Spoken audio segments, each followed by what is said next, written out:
Welcome back to another episode of 3 Wide. We have just wrapped up the Atlanta race weekend, and we saw a complete change in the complexion of this track and the racing. We're going to be reviewing the results of all 3 races, as well as the new type of packed super speedway racing that has made its way to Atlanta Motor Speedway. And we'll also be looking forward to our first road course trip to the Circuit of the Americas. Let's go.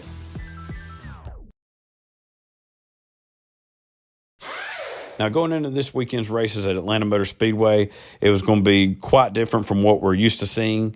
Atlanta Motor Speedway obviously had the repave and the reconfiguration at the track, so we weren't going to see the racing we had grown accustomed to, where we had the multi-grooved races and drivers' tires getting worn out. It was now going to turn into more of a super speedway style racing, with pack racing and draft being a premium at this track. So it's definitely going to be something new for the drivers and fans to get used to.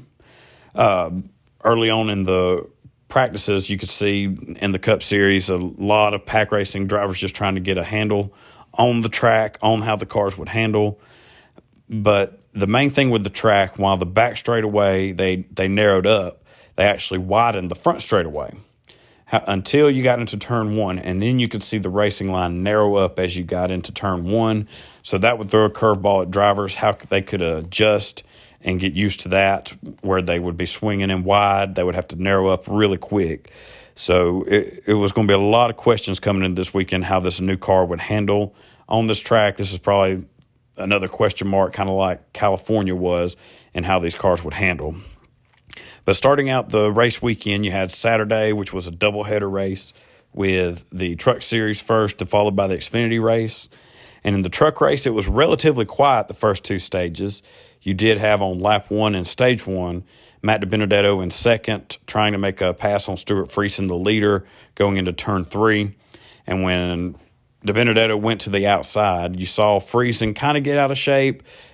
And then you also DiBenedetto get really out of shape and wind up running into the wall. Did cause some damage to the right side of his truck. It seemed to be overall fine. I mean, I know the truck had damage, but it didn't look too bad until they got back into turn 3, and he just went straight in the wall. I believe it flattened the tire, and that really hurt his truck, which was a shame for that team, just because they've had such a solid start to the season with 2 top 10s in the first 2 races. So this one was definitely a setback for them, but they will have plenty of opportunities to make up for it. You also had Haley Deegan have some troubles early on lap 9. She had a flat tire, and that would put her behind the 8 ball, which that honestly wasn't the worst part of her day, which we'll get to here in just a second. But wrapping up stage 1, like I said, it was relatively quiet. A lot of single file racing up until there at the end when drivers were starting to make moves. Stuart Friesen actually wound up leading every lap and won stage 1, followed by Grant Enfinger in second, Derek Kraus in third, Christian Eckes fourth, Matt Craft in fifth, Tanner Gray in sixth, Chandler Smith seventh, Ross Chastain eighth, then John Hunter Nemechek in ninth, and Tyler Ankrum rounding out the top 10. So, and one thing I noticed in stage 1 is, especially with John Hunter Nemechek, he was trying to make runs on the inside and get his momentum going on the bottom of the track while everybody was running the top. And it was amazing how much of a run he could get on these guys and how many trucks he could pass. But ultimately, it showed how big drafting was going to play a key in this race, because after he'd pick up probably about 4 or 5 positions, he would just immediately go right back to where he was or further back, just simply because he didn't have any help. So all weekend, that's a lot of what you would see, was these runs would come so fast, so quick. But ultimately, if you didn't have the help, it wasn't really going to make a difference unless you were right there at the front and could clear the leader. So then going into stage 2, it was, once again, relatively quiet. Until with about 4 to go, you had Ty Majeski get pushed past John Hunter Nemechek by John Hunter's teammate Chandler Smith. And then, in turn, John Hunter Nemechek pushed Ty Majeski past Chandler Smith. And all this was going on the last 4 laps, and this would kind of become a key storyline at the end of the race, was the drama or the miscommunication between Kyle Busch Motorsport teammates. Stage 2, you had John Hunter Nemechek ending up with the win, followed by Ty Majeski in second, Chandler Smith would end up third, followed by Christian Eckes in fourth, Tyler Ankrum in fifth, Matt Craft in sixth. Dean Thompson was able to get a top 10, finishing in seventh. You had Tanner Gray in eighth, Carson Hocevar came in ninth, and then Ryan Preece in 10th. So it was another quiet stage, kind of like any other super speedway race. Most drivers are just simply trying to get towards the finish or get closer to the end where they can start making moves, just keep themselves in position to get the win. Now, going on into the final stage, Dean Thompson, he had like I said, a strong stage two, was able to get a few points. However, that went away really quickly as you had him get loose and really snap loose in turns 3 and 4. Wound up collecting Christian Eckes, Lawless Allen, and Jack Wood. That was a tough hit for Christian Eckes. He got probably the worst part of the wreck. And other than that, it was relatively quiet there till the end with around 27 to go. You had Corey Heim, who was driving the 51 truck for Kyle Busch Motorsports, take the lead from Ben Rhodes. He had some help from Chandler Smith. And Corey Heim, and this, I believe, was the second time he had done it, as soon as Chandler Smith had pushed him by the leaders, he would go right up in front of whoever was in the outside lane, kind of leaving Chandler Smith high and dry without a partner. And while earlier in the race, I have my own opinion on that, which I'll get to, but with 27, 26, 25 laps to go, you're really getting down to the end here. Laps were really clicking off fast. So at that point, Heim, he was just doing what he had to do to keep the lead, go up in front of the top lane, which had the most energy, and just try and stay in front of them and stay in position to get the win. And where really the interesting stuff started to go down was not long after that, you had John Hunter Nemechek get in the wall along with Matt Crafton. Both of them had damage, and this was around 23 to go. And so John Hunter Nemechek, he's having to make pit stops trying to fix his car. And during all this, Chandler Smith was able to get out in front of Corey Heim and take the lead. But John Hunter Nemechek, he was a lap down, and they were catching him, getting ready to put him 2 laps down. And he started racing the leaders like he was one of them. Like he was, 0 laps down, up there racing for the win. He seemed to try and block Chandler Smith's run to stay 1 lap down. And started mixing it up with him. He actually kept Stuart Friesen out of line from the other leaders. Everyone was trying to get to the outside, and Friesen was ultimately left on the bottom because where a hole would have been, John Hunter Nemechek had filled it. So that knocks Friesen out from a better finish and ultimately a chance at the win. And then coming into the last lap, John Hunter Nemechek, who was third in line behind Corey Heim, gives him a strong bump on the back straightaway on the last lap and allows Corey Heim to get by Chandler Smith for the win. And he also, coming out of turn 4, started blocking Majeski and Ben Rhodes to keep them from having a shot at it. So Corey Heim gets his first ever truck win. Ben Rhodes finished in second, followed by Ty Majeski in third. Chandler Smith in fourth. Zane Smith with another solid top 5. Stuart Friesen ultimately ended up in sixth. Ryan Preece 7th. Tanner Gray in 8th. Derek Krause in 9th. And Austin Wayne Self ends in the 10th position. So it was a relatively quiet day for Corey Heim. He's mainly been an ARCA driver. This is his first win, like I said, in his 5th ever race in the trucks. Not only his first win, but his first top 5 and his first top 10. So it was a lot of firsts for him. He was a Georgia driver. Hometown win for him. It was a big deal. Like I say, he's mostly been in the ARCA. He's made 37 starts overall his career in ARCA and has 8 wins and was able to finish second in points last year. So a pretty solid start to his career. Obviously, experience is going to be key, if he can increase his number of starts in the truck series.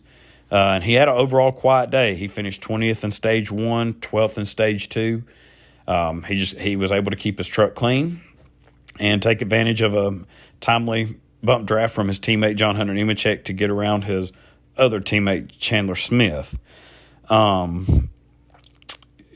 My thing with the teammates with Kyle Busch Motorsports, they had a rough day. I don't know if it was just miscommunication or they were just mad at each other or mad at Chandler Smith. It was definitely weird seeing, there wasn't a whole lot of teamwork going on after a certain point. But this is before the pass with 27 to go. This was a little bit earlier in stage 3. Chandler Smith, he was upset with his teammates, both Heim and John Hunter Nemechek. He had a restart where Smith, as I said, Chandler Smith, he pushed Himes by, and Heim kind of went up in front of the other pack and left Smith high and dry. That one I can kind of understand Chandler Smith a little bit more. It wasn't in kind of crunch time of the race where the win was really on the line. You kind of expect your teammate, I guess, to kind of stay in line with you and help both of y'all get to the front, see if y'all can clear it. And it ended up leaving Chandler Smith in the middle of the pack. During the next caution, you had Chandler's crew chief telling them, they can't lose track position. You got to work with your teammates and then worry about the end to race it out. And Chandler didn't really want to hear it. He was not happy at all with his teammates. I believe he was pretty much saying, if that's the way they want to race, that's the way it's going to be. So ultimately, it's going to be an interesting team meeting next week. I'm sure it'll all be handled by the time we get around to the next race.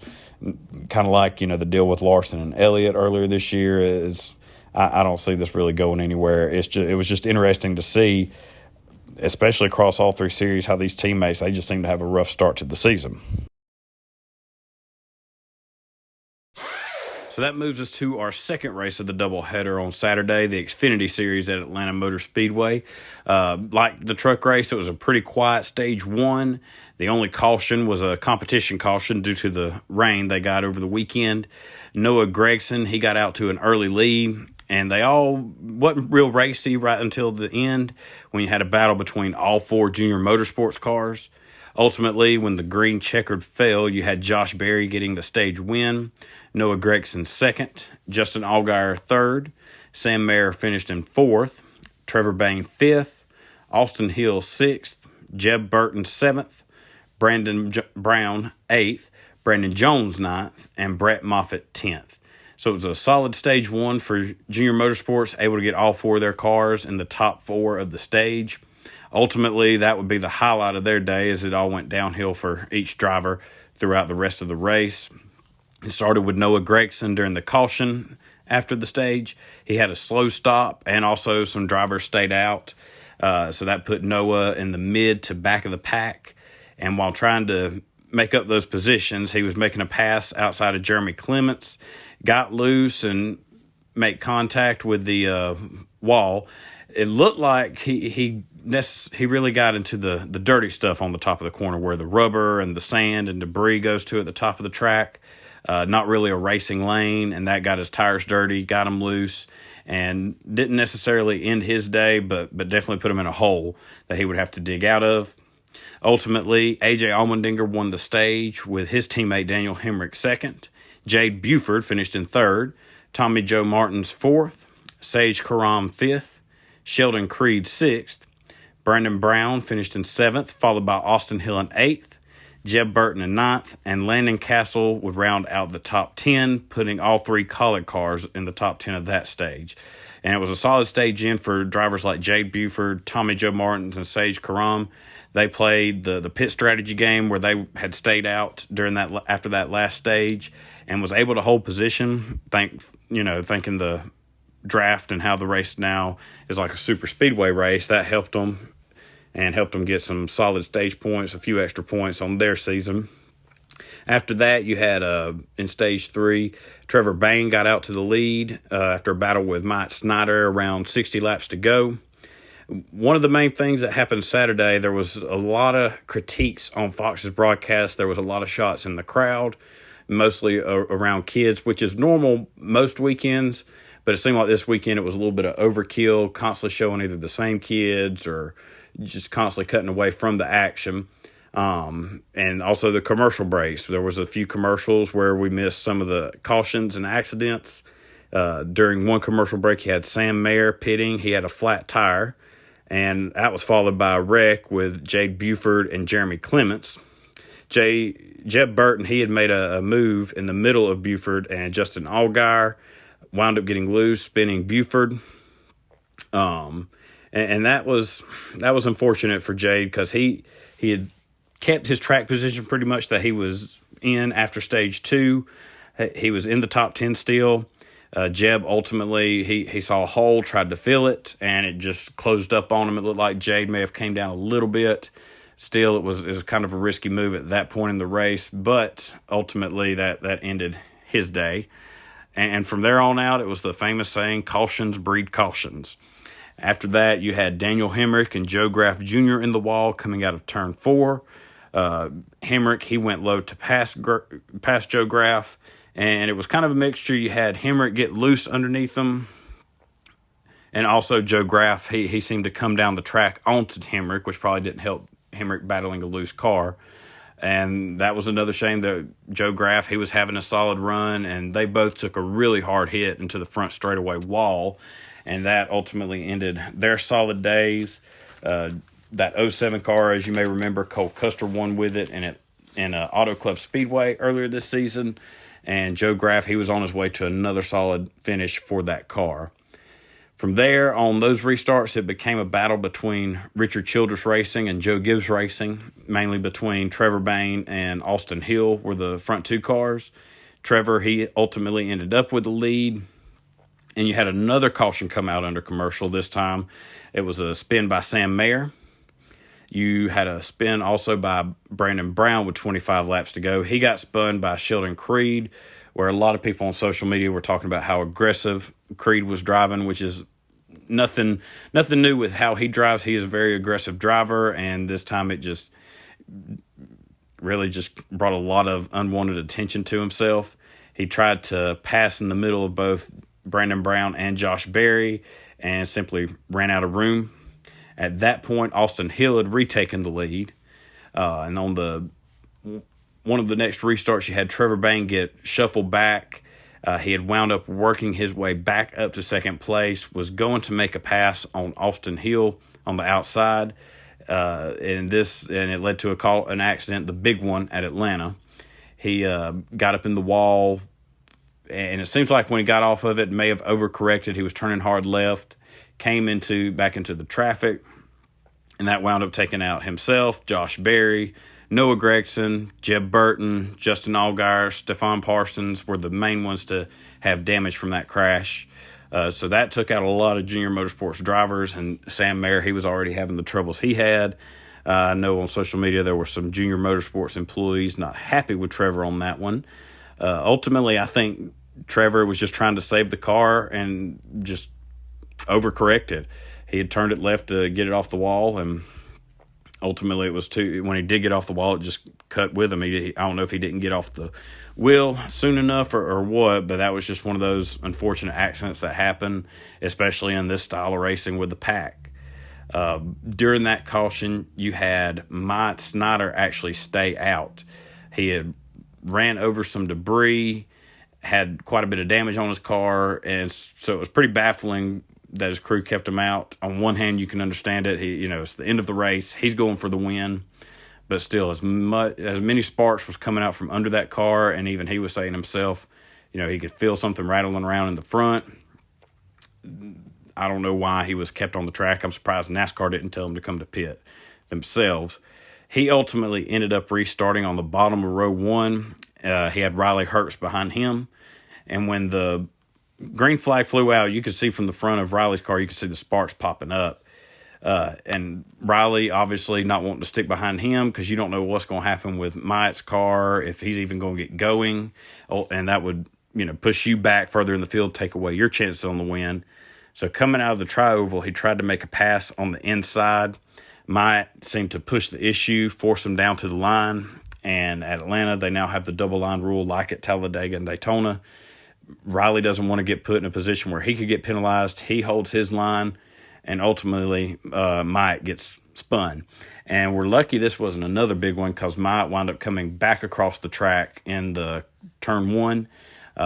Fortunately, everyone was able to avoid it. It was just a single car spin. But that was definitely a unwarranted spin right there. Like I said, understand you're going for the win, but also there's no need in junking your car or anybody else's in the field when your car obviously isn't going to get going or drive like it needs to get the win. So that led to an overtime finish. And in the first overtime, you had a wreck between Matt Mills, Jesse Awuji, and Stephon Parsons, again caught up in a wreck, which it seems like Parsons and Awuji, you say their name a lot when it comes to spins and wrecks in the Xfinity Series. Definitely has not been a good season for them. Jesse has gotten a lot of attention just for how he's able to maintain his ride in the Xfinity Series. Obviously, he drives for a team owned or co-owned by Emmett Smith. A lot of people didn't understand how he got that ride. You can look back at his stats across the, I don't really want to say minor series, but say ARCA, K&N, and he doesn't have the best stats across the board. But ultimately, he wound up with the ride. I know on another NASCAR podcast, Door Bumper Clear, which it isn't just in Jesse's case, but they've said many times over the past couple of years, NASCAR really needs to take a good look at how they're approving all these drivers. It just seems like you got a lot more drivers, especially in the Xfinity Series, getting approved that don't need to be there, at least yet. They need to stick to the lower series and some other races, trying to gain some experience, get some laps in, and hopefully get in a better situation when you get in the Xfinity Series. So that led to a second overtime. You had Ryan Sieg leading. Ryan Sieg, like we talked about it after the Vegas race, he drives for his own team, his family team. He is 0 for 273 in the Xfinity Series. He's had a best finish of second. He's had some solid days, good finishes. He's been able to finish, in the top 10 in points before. So he really can overperform in what he has. They do have solid cars, but obviously not to the level of, say, a Gibbs or a Junior Motorsports. But they do make the best of what they have. Ultimately, and he was also a Georgia boy. So possible another home state win for Ryan Sieg. But unfortunately for him, Ty Gibbs, who they had their run-in at Vegas, and like I said last week, whenever you have drivers get together, they can never seem to get away from each other for the rest of the season, or at least for the next few weeks. Gibbs wound up passing Sieg on the last lap. It seemed like the runs happened so fast that you don't really get a chance to block it. And that was like what happened here. Ty Gibbs got a run to the inside of Sieg, and before he could even attempt a block to hold him off, Ty was already in there. And at that point, you just got to hang on. Ryan obviously doesn't want to wreck any of his cars, so he wasn't going to push the issue there yet anyway, and which it ultimately paid for him. He wound up getting stuck in the middle and falling back. He got out of the draft. And Ty Gibbs comes away with his second win of the year. Austin Hill rebounding from a rough start after his win at Daytona. He finishes second. You had A.J. Allmendinger in third. Riley Herbst, he continues his solid season, finishing in fourth. Landon Castle, he gets the top five. And here's where you had some surprise finishers. You had Mason Massey in sixth, Brandon Jones in seventh, Kyle Weatherman, another surprise, in eighth, Sheldon Creed ninth, and Ryan Sieg, who was able to hold on for a 10th place finish. So Riley Herbst, he got another top five, and he's off to his best start he's had in his career yet. His average finish so far this season is a 13.8. The best he's had before, and this was a full season, was 16th average finish, and that was back in 2020. He's already got 2 top fives and 3 top tens on the year.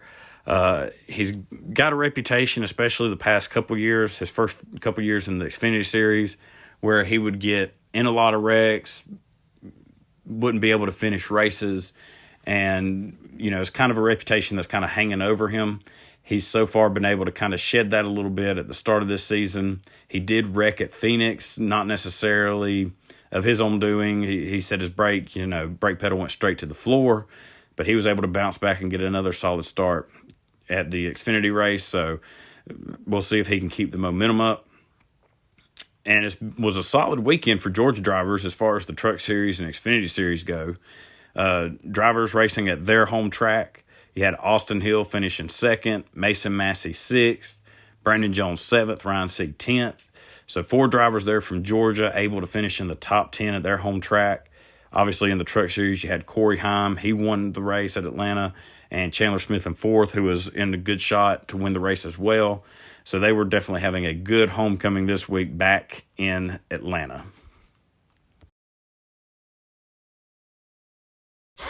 So now we have the Cup race on Sunday, and it was action-packed from the get-go. We have a lot of things to cover and go over in this race. Starting out, Chase Elliott was my pick to win this race. He had a solid car in practice, and as well, it was a solid weekend for the Georgia drivers in the Xfinity Series and Truck Series races, so I figured Chase was in a prime spot to end the race weekend on a high note for these drivers at their home track. And also, you had an excellent crowd at Atlanta Motor Speedway. Marcus Smith, the president of SMI, said he believes it's the best crowd they've had there in over 10 years. So that was great to see. A lot of hype going into this race with the super speedway style racing and the repave and reconfiguration, and the race surely did not disappoint. You had some hard battling for the lead early between Ryan Blaney, Chase Briscoe, Kyle Busch, and Chase Elliott. And unlike the Xfinity and Truck Series races, it seemed like these drivers, they were not content with just getting in single file and riding around for the first stage and second stage for the most part. They were battling hard from the get-go. You had Kevin Harvick, who was struggling with his handling. He had started in 8th position, and by the time we had gotten to lap 20, he had fell all the way back to 30th. So he was struggling, which was a surprise because Atlanta has always been one of his better tracks. It's where he's got that memorable first career win in 2001. So he had a hole to dig out of from the get-go.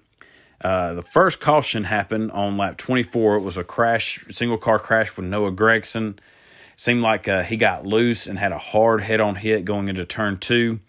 And like we've seen most this season, it seems like when drivers, they get loose and they go to correct it, they end up overcorrecting it and wind up making harder contact into the wall. Noah, he was a dark horse favorite for this race. A lot of people had him pegged to have a solid day and possibly even be in contention for the win. Just off the fact, I mean, he's had probably the best Xfinity Series start in his whole career, as well as Colleague Racing. They are one of the top teams in the Cup Series. They have solid cars. So it was definitely a good shot for Noah Gragson to get a solid finish. Unfortunately, his day ended early before we could see what he could do with that car. After that, you had a battle between Ross Chastain and William Byron, who really were the 2 best cars on the race Sunday. At that point, it seemed like the top line was getting a little bit more organized and able to maintain positions, whereas the bottom line, they still had quite a few cars with them, but were just slowly fading back. They weren't up there competing for the lead anymore. But then we had the competition caution on lap 45, and that led to some pit road issues for some drivers. I'm not sure what Atlanta pit road size compares to other tracks, but it always seems like drivers, they can get into a messy situation on pit road. Eric Almirola, he got spun by Eric Jones, who was leaving his pit stall, and spun Eric into his.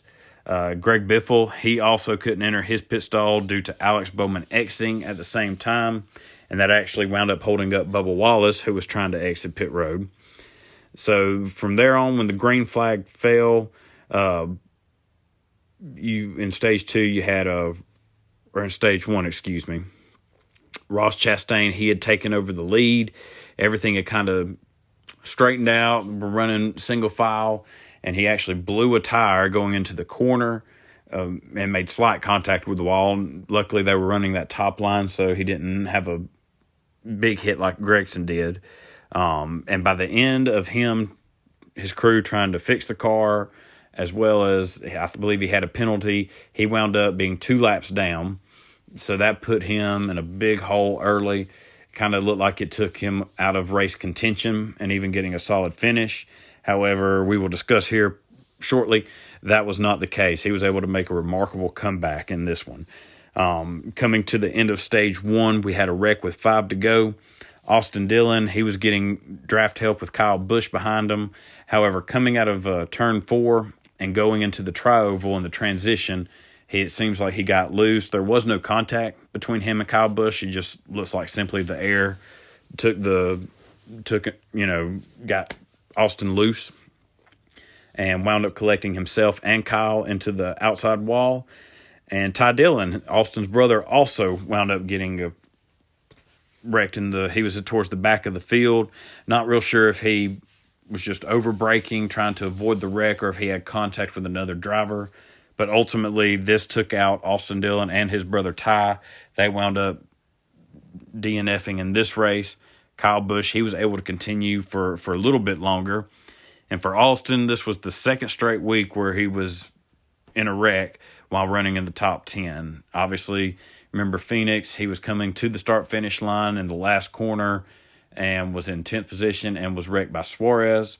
And this weekend, Austin again seemed to have a solid car and could do something with it. Unfortunately, just simply got loose and was taken out of the race. So Austin, he's had solid runs. He just can't seem to finish them off right now. Not really anything of his own making or doing. Just simply wrong place, wrong time, or getting caught up in somebody else's mess. So that ended up stage 1. You had William Byron come away with the stage win, followed by Denny Hamlin in second. Daniel Suarez finished third. Ricky Stenhouse fourth. Eric Jones was fifth, followed by Kurt Busch in sixth. Alex Bowman in seventh, Kyle Larson in eighth, Tyler Reddick in ninth, and Austin Cindric in 10th. So in that stage 1, you had 8 different teams finishing in the top 10. So again, my favorite word, parity continues in this Cup Series. And it was a much racier first stage as compared to the other series over the weekend. It seemed like every time they'd start to get single file, the bottom lane would just all of a sudden come back and have a huge run. The closest we got to single file racing really was right before Ross. He had his tire go flat and wound up in the wall. So drivers were definitely not being as conservative as they had been in the Xfinity and Truck Series race. And at the start of stage 2, you had Christopher Bell and Logano on the front row. Hemrick. You had Kevin Harvick able to come back to life early. He was able to get up there and lead a couple laps early in stage 2. From then on, it was a lot of lead swapping. Again, drivers weren't able to hold the lead for long, maybe for a lap or two. And the lead was swapped between Martin Truex Jr., Joey Logano, Kurt Busch, Ricky Stenhouse. Justin Haley was able to lead a lap or two, as well as Tyler Reddick. And then we had during commercial break a big wreck breakout. You had Tyler Reddick blow a tire coming out of turn 4 in front of the field. And unlike Ross Chastain, he wound up spinning in front of everyone, wound up collecting Kurt Busch, Kyle Larson, Cole Custer, Logano, Denny Hamlin, Harrison Burton, Alex Bowman, and Michael McDowell. They all got a good piece of it. Larson, he had some significant front-end damage when he got spun. He wound up making contact with Corey LaJoie on the right rear corner panel, spun LaJoie backwards going across the grass, and LaJoie actually got airborne, all 4 tires off the ground, and jumped the access road right there at the start-finish line and landed back on all 4s in the main tri-oval grass. And it really showed the durability of this new car because he was able to continue on and stay competitive. Whereas if this had been a year ago with the old car and also the grass at Atlanta was in a much different situation, it would have torn apart Corey's car and probably been a much worse looking wreck. So luckily, Corey was able to avoid any serious damage and able to continue on. From there, you had a fantastic save from Kyle Busch with around 30 to go. He had been trying to get that car, still working on repairs from his accident with Austin Dillon. And it looked like going into turn 3, the leaders were coming around to lap him. Kyle got loose, went to the apron of turn 3, and wound up drifting around half the corner. And it really reminded me of his fantastic saves he had in the Clash years ago when he went on to win. So he was able to save the car. However, his race, I believe, was pretty much over at that point. He wound up not finishing. And from there on, there was no caution for that. And the field got single file with Ricky Stenhouse leading. And Stenhouse, again, much like Ross Chastain, blows a tire going into turn 3 and 4. Unfortunately, while he was spinning, it looked like he was free and clear, wasn't going to get much damage. Austin Cindric came in and had lost control and spun out himself. Wound up making hard contact with Stenhouse, causing some pretty good damage to his car. Sent both the drivers back up the track, where Erik Jones was trying to slow down to avoid him on the top side, and Harvick wound up running into the back of him. So, and that gave Harvick, he had some significant front end damage, as well as Stenhouse. Cindric, he was up against the wall. You could tell his car was pretty much done for the day as well. So that was, unfortunately for Stenhouse, finally getting a solid run where he's leading laps. He's had some solid runs all season, but never really up there in the lead, contending like he was on Sunday. So his day went downhill pretty fast. And that was another stage. We led it to another stage-ending caution. Kyle Larson coming out of turn 4, even with his front-end damage, he was up there in the top 5, running good. Denny Hamlin was giving him some bump draft, pushing him, and coming out of turn 4, wound up getting Kyle loose. Kyle started to go down across the track, but Chase Elliott was right there and made contact with Chase's right side door, caused some damage to his car, shot Larson back into the wall with Denny Hamlin. That ultimately ended both of their days. You had Larson say in his interview that it was just, as part of this type of racing with super speedways, like Talladega, like Daytona, it's not a good idea to keep pushing a driver as they're coming out of the corner, getting ready to make that transition from the banking onto the flat of the straightaway. That seemed to be what happened here. Hamlin just pushed the issue too far coming out of the corner. So Larson, he didn't hold any ill will towards Denny, and which Larson, he's had a rough history at these super speedway tracks. He never seems to be able to get a good finish out of them. He always seems to be getting wrecked or causing wrecks or flipping over. So definitely not his strong suit, these super speedway style races.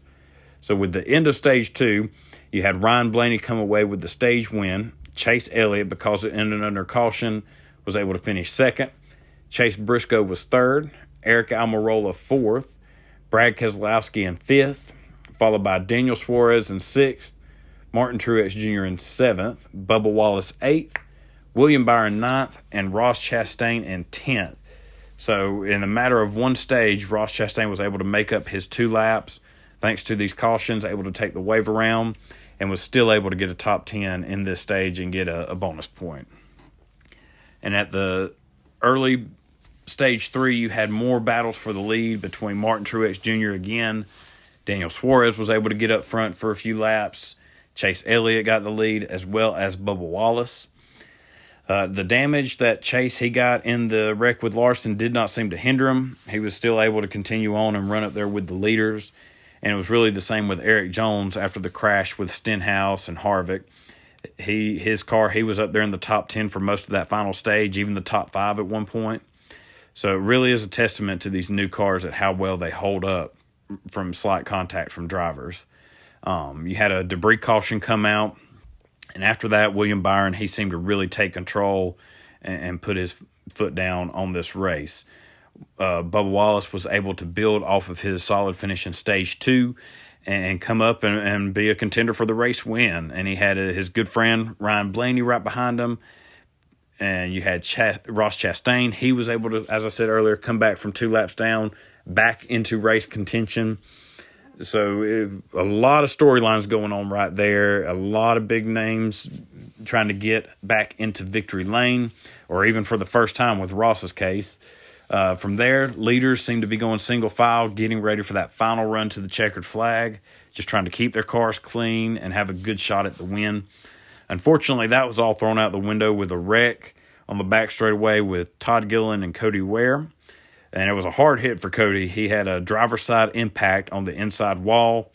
Thankfully, that's all got safer barriers on it. He was able to get out under his own power. And that led to a restart with 19 to go. Eric Almirola, he was up there contending, trying to get the race lead. He was getting a push from Ross Chastain.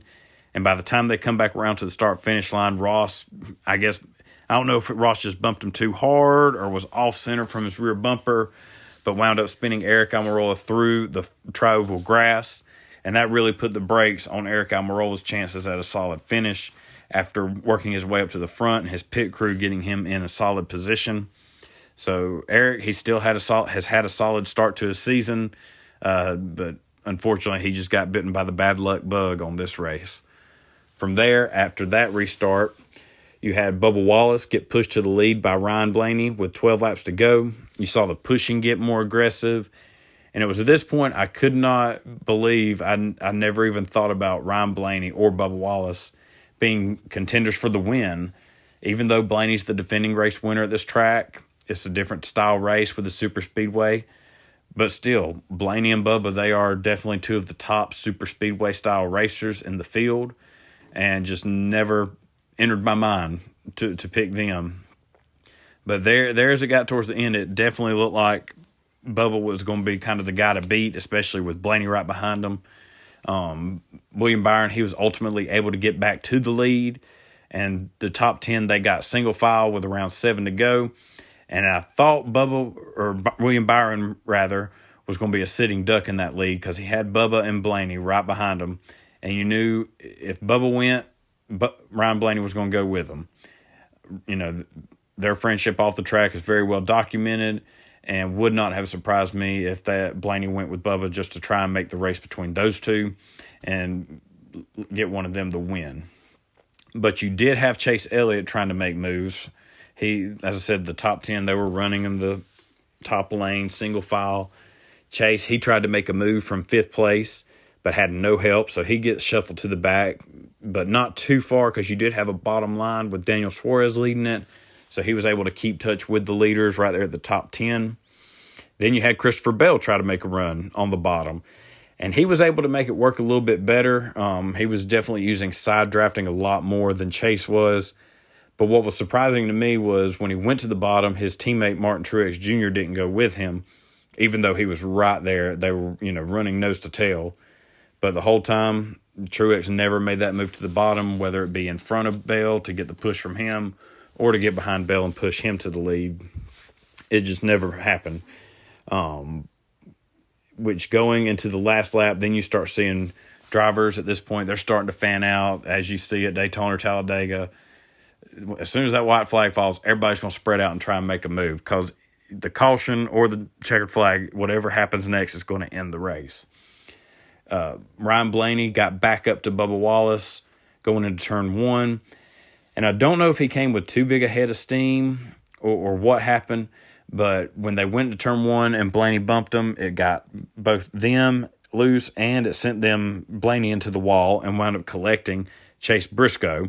So that pretty much eliminated them 3 from a shot at the win. Christopher Bell, he was coming with a head of steam, battling Ross Chastain. But ultimately, you had a big wreck coming out of turn 4. Chris Buescher was spun after slight contact from Justin Haley on his left rear. It sent Buescher back up across the track into Haley and ultimately collected Bubba Wallace. They made hard contact into the outside wall right at the start-finish line. And that was pretty much the last chance, the last gasp at somebody trying to make a move. William Byron comes away with the win, the 3rd of his career. Ross Chastain able to come back from 2 laps down and finish in 2nd. Kurt Busch in 3rd. Daniel Suarez finishes 4th to give the Trackhouse Racing Team, both drivers, a top 5. Corey LaJoie, he was able to finish 5th for Spire Motorsports. Chase Elliott comes home 6th. Chris Buescher comes across the line backwards for 7th. Martin Truex Jr. finishes 8th. Joey Logano 9th. And Alex Bowman finishes out the top 10. Now, you might be wondering why I didn't mention Christopher Bell there. He did cross the line in 5th. However, he was penalized for going below the double line on the back straightaway while battling Chastain. He ultimately ended up being scored 23rd. You also had Bubba Wallace after the melee going into turn 1. He ends up 13th. Chase Briscoe 15th and Ryan Blaney 17th after that. And Eric Jones, who had been running up there in the top 5, top 10 there at the end of the race, he comes home 14th. So while it may not be a top 10 or a top 5 like he could have gotten It's definitely a step in the right direction for Eric Jones. He's had a rough couple of weeks and some bad luck throughout the beginning of the season where he's had solid runs but never could finish them off, whether it's due to wrecks or just mental mistakes. So it's definitely a solid finish for him. Now we can see if he can get some momentum rolling his way.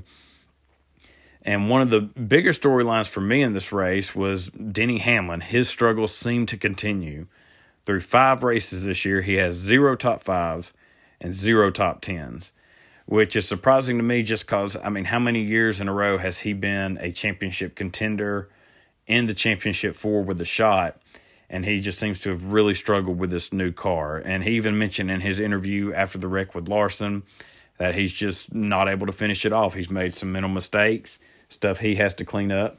He's got fast cars. He's just got to find a way to finish these races, which I'm sure drivers like him, Harvick, they will get some, momentum, be able to finish some races and try to get some solid finishes. I'm sure they'll have it together by the halfway point of the season, I would hope. Also, the big question all weekend, and especially on Sunday on social media, was old Atlanta versus new Atlanta. A lot of fans, they weren't happy with the new Atlanta as far as, they seen it as more, shooting for entertainment. It wasn't real racing like we've seen in Atlanta. Me, I kind of fall in between the two groups. Yes, as a racing purist, I loved the old Atlanta, multi-groove, 3-wide, photo finishes, old worn-out surface. You can't help but like Atlanta Motor Speedway. It's where I went to my first race way back in 2002. It's one of my favorite tracks. Now, this new Atlanta, where it's the more super speedway style racing, as long as we keep it with just Atlanta, I would be okay with it. I don't want to see this going on to other intermediate tracks. Even drivers like Ross Chastain, he said, perfectly in his post-race interview, it's fun to watch, it's fun to be a part of, but please do not do this to other intermediate tracks. Ross Chastain was adamant, saying, let's not bring back a track like Kentucky. Leave Kentucky where it is, 6 feet under. That's his quote, not mine. We don't need to turn this into a grand experiment across the whole NASCAR schedule. And one of the guys I follow on Twitter, Eric, and I may be messing up his last name, Estep, he tweeted, and this is probably one of the tweets I saw that I agreed with most, which is super speedways, they are popular and flashy, but not the most sophisticated. He asked, did we need 2 more super speedway races? Probably not. But the racing was definitely better than it would have been straight up with a repave. And what he means by that, when you see most of these tracks get repaves at these intermediate tracks, the racing just goes away. Drivers with this new smooth surface, they're able to stay in the gas. They're able to just not really get a run. A lot of aerodynamics come into play, and it's just not as exciting of a race. It's kind of comes down to restart and who can get ahead in that case, and from there, that's going to be your winner. So that's probably the one I agree with most. There's definitely no need. We don't need to start going and repaving like Kansas and trying to bring this to Homestead, Miami. We don't need to get more than 6 style super speedway races to me. You had Kyle Busch after the race saying he felt more like an entertainer than a racer, which wasn't surprising coming from Kyle. He has no problem being critical of the sport, of the racing, of the car, of the drivers, of anyone. So he was not a fan of this, which he has been said before after a race at Talladega. I cannot wait to go to next week's track, which is an actual racetrack. So he's never been a big fan of super speedway style racing. But just some stats to compare.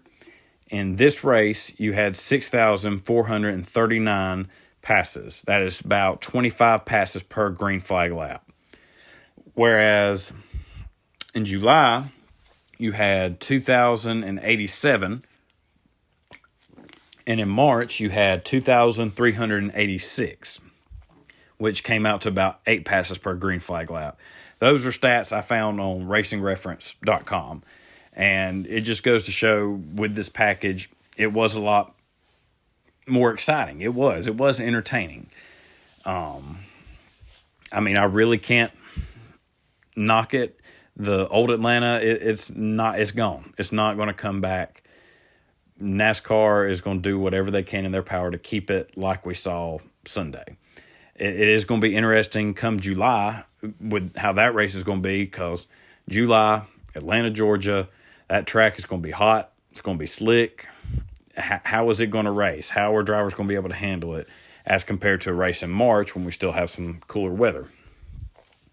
Another stat with this race, you had 46 lead changes, which I looked up and was surprised to learn. I figured that blew the old record out of the water.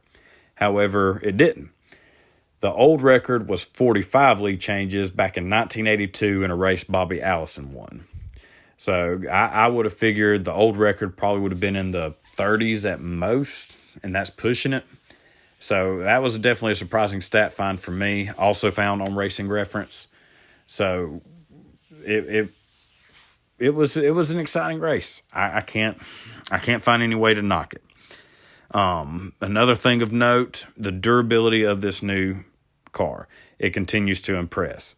You know, when you got a guy like Corey LaJoie going airborne and landing on all four tires in the grass and still able to come away with a top 5 finish, that is pretty impressive. That is a testament to this new car and how it is set up.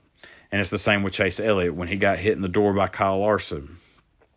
Back in the old car, that probably would have, peeled open the side where we would have seen the firewall. We saw it many times with that old car with the sheet metal. It did not happen with this one. He had to get the door taped up some and ultimately didn't hurt his car. He was still a race contender. So that I cannot wait to see in Martinsville when these drivers are trying to bump and run and running into each other coming off the corner. Drivers, I predict, are going to be a lot more aggressive at a track like Martinsville.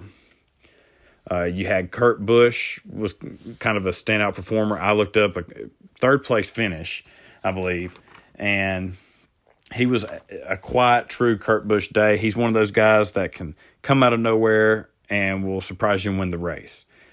I looked up his stats. He has a 9.6 average finish thus far. Granted, it is 5 races into the season. A lot can happen in the next 31 races.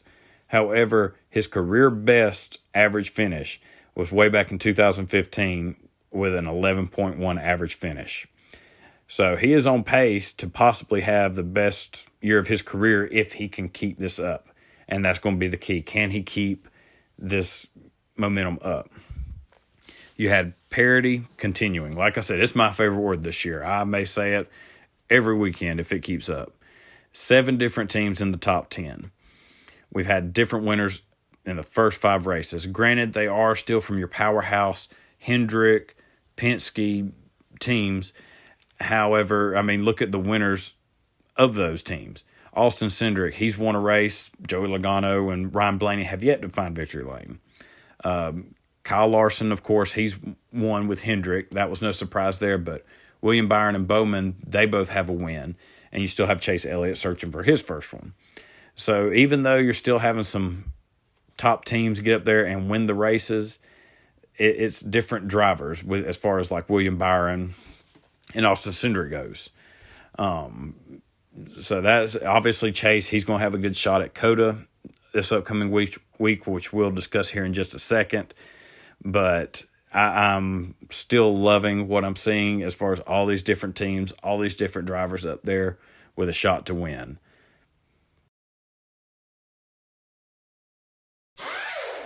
So now we move on to my favorite segment of the show, Spotlight Drivers.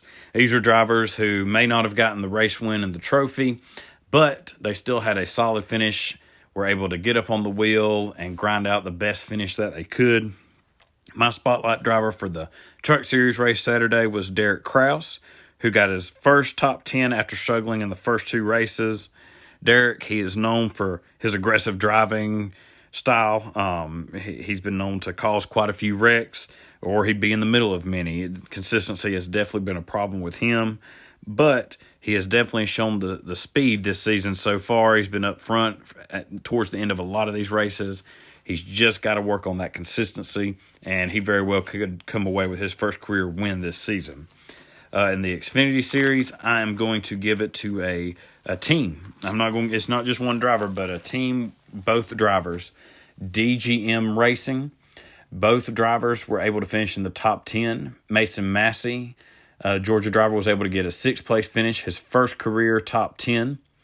And then their other driver, Kyle Weatherman, he finishes in 8th, his second ever top 10, and his first since Kentucky of 2020. Now, since 2014, this team has only had 1 top 5 and 26 top 10s. And they started racing full-time in 2014. That is 447 starts. So it was definitely probably one of their better weekends. Their best points finish so far in their history is Alex Labbe, who finished 14th in 2020 and has definitely been their most successful driver they've had in their lineup so far throughout their running. These stats were also found on racingreference.com. So it's definitely a good weekend for that team. They were able to keep their noses clean, stay out of trouble, and take advantage of the drivers that were taken out in those big wrecks. Now, for the Cup Series, my spotlight driver is Corey LaJoie. But before I get to him, I got to do the honorable mention for Ross Chastain, just simply coming back from 2 laps down and finishing second in his second straight race. Other than that, he finished in 3rd the weekend before that. So it's been a solid season for him, and that's why I'm going with Corey LaJoie as my spotlight driver, whereas he's had some solid finishes, but this is his first career top 5 and only his 5th top 10 in his career. He takes a car that was wrecked in the air and able to get a 5th place finish out of it. This season so far, he has a 19.6 average finish. He's 24th in points currently. But through the first 5 races, he's been able to finish in the top 15 in 3 of those 5. So, whereas he struggled in the other 2 with some low finishes, still for that team to have 3 top 15s this early in the year is definitely a testament to the hard work they've done. Spire Motorsports, they've definitely upped their game as far as competition goes in the past couple seasons. And I know Corey LaJoie, he's had a lot of things to look forward to with this team, and it looks like it is finally coming to fruition. So he is without a doubt our spotlight driver for the weekend. And so now we look ahead to the Circuit of the Americas in Texas this weekend. Now last year at COTA, it was a messy weekend. All 3 series are racing. You had Todd Gilliland win the truck race last year, Kyle Busch on the way to 100 victories win the Xfinity race, and Chase Elliott win the Cup race. Now, last year's Cup race was notable not because it was the first race there, but because of the weather conditions. It was a downpour. You had drivers with no visibility running into each other. I mean, it was just calamity. The race was ultimately called early, and Chase Elliott was the leader, so he got the win. And Chase is probably one of the top road racers right now in the sport. However, he is going to have some stiff competition this weekend with drivers like AJ Allmendinger, Austin Cindric, Chase Briscoe, Tyler Reddick. Those drivers, they are at the top of their game as well as far as road course races go. Austin Cindric, he cut his teeth on road course races, and he even led some laps early in his part-time efforts last year at COTA. So Chase Briscoe, he had the solid run at the road course at Indy and the race that AJ Allmendinger won. So it's not real sure who a clear-cut favorite is. You can definitely put Chase up there at the top of the list, but don't look too far back. I wouldn't be surprised to see Cindric or Briscoe get their second win of the year and really put themselves in a good position when the playoff comes. And that is all the time we have for this week's episode. I appreciate y'all joining me again. Don't forget you can subscribe to my podcast on Apple, Google, Anchor, Stitcher, and Spotify. You can also follow me on Twitter at the number 3 wide, and the number 3 again is my Twitter handle. Y'all enjoy the full race weekend we have coming up at COTA, and we will recap it all again next week.